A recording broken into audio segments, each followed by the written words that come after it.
दोस्तों, स्क्रीन पर नज़र आने वाले यह बुज़ुर्ग शख्स कोई आम इंसान नहीं बल्कि सल्तनत उस्मानिया के आखिरी और असली वारिस हैं, जिनका नाम दुंदार अली उस्मान है। इनकी वफ़ात अभी 3 दिन पहले ही यानी 18 जनवरी 2021 को हुई है। यह सल्तनत उस्मानिया के 45वें खलीफा थे, यानी उस्मानी ख़ानदान के 45वें सरदार थे।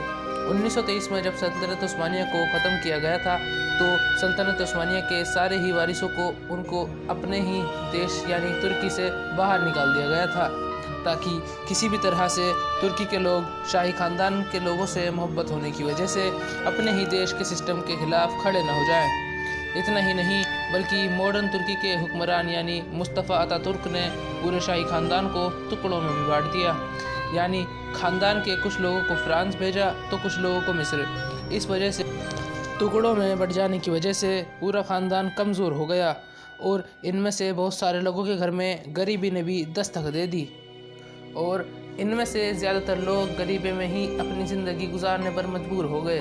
ऐसी मुश्किल भरे हालात में सीरिया के दमिश्क शहर में दुंदार अली उस्मान की पैदाइश हुई थी। उनके वालिद का नाम शहज़ादे महमद अब्दुल करीम था। इनके वालिद के बारे में कहा जाता है कि उन्होंने सल्तनत उस्मानिया के ख़त्म होने के बाद दोबारा उसको कायम करने के लिए बहुत कोशिश की और इन्हीं कोशिशों की वजह से सिर्फ़ और सिर्फ 29 साल की उम्र में ही 1935 में इन्हें कत्ल कर दिया गया था। जिस वक्त उनकी मौत हुई थी उस वक्त दुंदार अली उस्मान बहुत छोटे थे। दुंदार अली उस्मान के सर से उनके वालिद का साया बचपन में ही उठ गया था। दुंदार अली उस्मान अपने ख़ानदान के एक बहुत ज़्यादा पढ़े लिखे और काबिल इंसान माने जाते थे। 1974 में जब तुर्की गवर्नमेंट ने सल्तनत उस्मानिया के लोगों को दोबारा तुर्की में आने की इजाज़त दे दी तो दुनिया भर के बहुत सारे मुल्कों में रहने वाले बहुत सारे लोग तुर्की देश वापस पहुंच गए, लेकिन दुंदार अली उस्मान ने तुर्की जाने से मना कर दिया और उन्होंने अपनी सारी ज़िंदगी सीरिया के दमिश्क में ही रहने का फ़ैसला किया। लेकिन सन 2011 में कि जब सीरिया में सिविल वॉर अपनी ऊंचाइयों पर यानी सीरिया के हालात हद से ज़्यादा ख़राब हो चुके थे तो अचानक से सारे इंटरनेशनल न्यूज़पेपर में यह खबर फैलने लगी कि सल्तनत उस्मानिया के वारिस यानी दुंदार अली उस्मान सीरिया में फंसे हुए हैं और उनकी जान को हद से ज़्यादा ख़तरा है। यह खबर फैलते ही तुर्की देश में भी अफरा तफरी का माहौल बना, जिसके जवाब में तुर्की के राष्ट्रपति ने यानी रजब तैयब अर्दोगान ने फ़ौरन फैसला करते हुए दुंदार अली उस्मान को वापस तुर्की देश बुलवाया।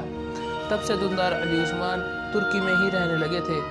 दुंदार अली उस्मान को 2017 में ही उस्मानी ख़ानदान का नया सरदार बनाया गया था। अब आप में से बहुत सारे लोगों के दिमाग में यह सवाल भी ज़रूर आता होगा कि जब सल्तनत उस्मानिया 1922 में ख़त्म हो गई थी तो फिर उस्मानी ख़ानदान के सरदार आज भी क्यों बनाए जाते हैं। तो दोस्तों, आपको बताते चलें कि 1922 में सल्तनत उस्मानिया के ख़त्म होने के बाद भले ही उस्मानी ख़ानदान आपस में टुकड़ों में बंट चुका था, लेकिन उस सब के बावजूद भी इन सब लोगों ने अपने बाप दादा की रिवायतों को ख़त्म नहीं किया और आज तक ये लोग अपने ख़ानदान में से किसी भी बुज़ुर्ग इंसान को अपने ख़ानदान का सरदार ज़रूर बनाते हैं। दुंदार अली उस्मान को भी 2017 में तभी उस्मानी ख़ानदान का नया सरदार बनाया गया था कि जब पुराने सरदार का इंतकाल हो गया था। साथ ही साथ आपको यह भी बताते चलें कि दुंदार अली उस्मान रिश्ते में सल्तनत उस्मानिया के मशहूर और ताकतवर सुल्तान यानी सुल्तान अब्दुल हमीद के परपोते हैं, यानी सुल्तान अब्दुल हमीद रिश्ते में इनके परदादा थे।